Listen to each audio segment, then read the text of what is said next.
Thank you for your prayers. Well, we hear Jesus rejoicing at the beginning of the gospel today about what you have hidden from the learned and the clever, you have revealed to the little ones. And the reason Jesus is rejoicing in this is that it's not everybody that accepts Jesus. And the people that were the most resistant to accepting Jesus were the religious leaders, the scribes, the Pharisees, and Sadducees. They kept always trying to test him and find fault with him.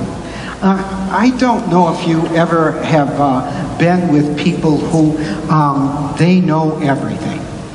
There's no telling them anything. They know it all. You try to get something across or try to show them a different way of doing something, and they know it already. They have no problem. You don't need to tell them anything. They're know-it-alls. And that was what the scribes and the Pharisees and the Sadducees were like. They thought they knew everything, and Jesus couldn't tell them anything. And it was those people who were willing to listen that would end up following Christ.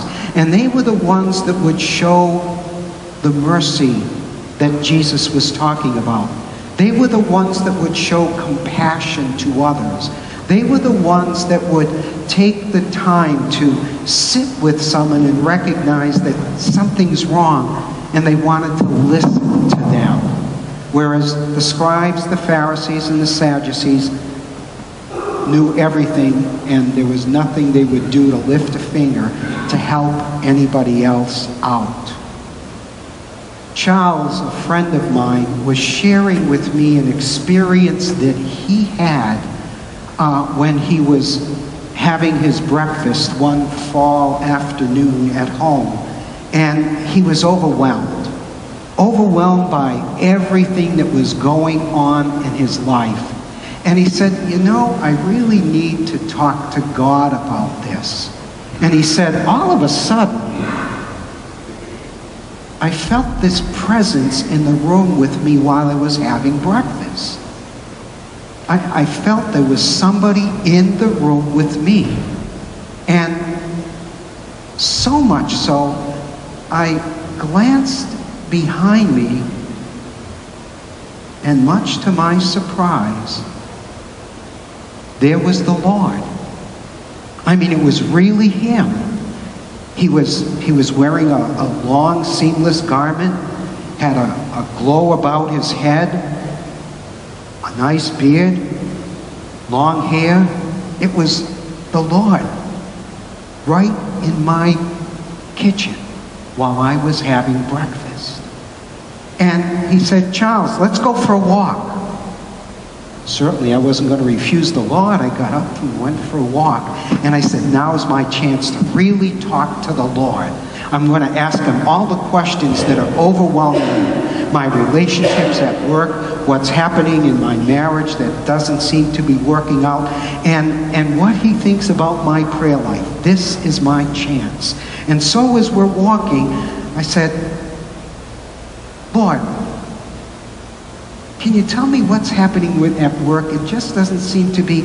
And the Lord went, shh, shh. Do you hear that? Do you hear that? I was like, what is he talking about? And then I listened. And there was a nice babbling brook. It was beautiful. It was wonderful. And he said, do you hear it? Do you hear it? And I said, yeah, I can hear it. I can hear it. The Lord said, isn't that beautiful? Isn't that wonderful? And so we continued walking, and I said, Lord, listen to me. I want to talk to you about what's happening with my wife, Martha. This is just not working out. And the Lord went, shh, shh. Do you hear that? Do you hear it? Listen. And sure enough, as I listened, there was a whole group of children that were playing in the field. And they were having a wonderful time. And they were laughing. And I said, well, Lord, I like children. And he said, yeah, I know. And he said, well, I really got to talk to you about what's going on. I'm concerned about what's happening in my own life. And I don't want to miss this chance to be with you. And they're walking along, and the Lord picks up a stone off the ground. Stone. And he says, hey, do you think you can hit the top of that telephone pole?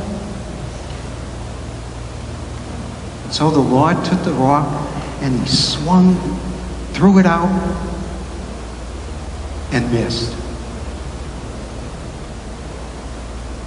And said to Charles, hey, you try it. So I picked up a rock and said, of all the things that I need to talk to the Lord, and he wants me to throw a rock in a telephone pole. This is ridiculous. This is awful. This is, he threw the stone and hit the telephone pole. And the Lord said, hey, you're pretty good. Good shot. And now we were walking back to my house, and I was begging the Lord to listen to me. And he was walking away. And as he's walking away, he turned around and said, Charles, stop trying so hard. Come to me, all you who labor and find life burdensome, and I will give you rest. Sometimes we want to babble on, and we want to work things out, and we make life so very difficult. To live boldly is to walk with the Lord and listen to the things that the Lord listens to, and let our eyes see the wonder of God's creation about us, and to trust that we're yoked. You know what it means to be yoked? Two oxen are together. Okay? So think of that piece of wood, and that the Lord is here, and you're yoked with the Lord.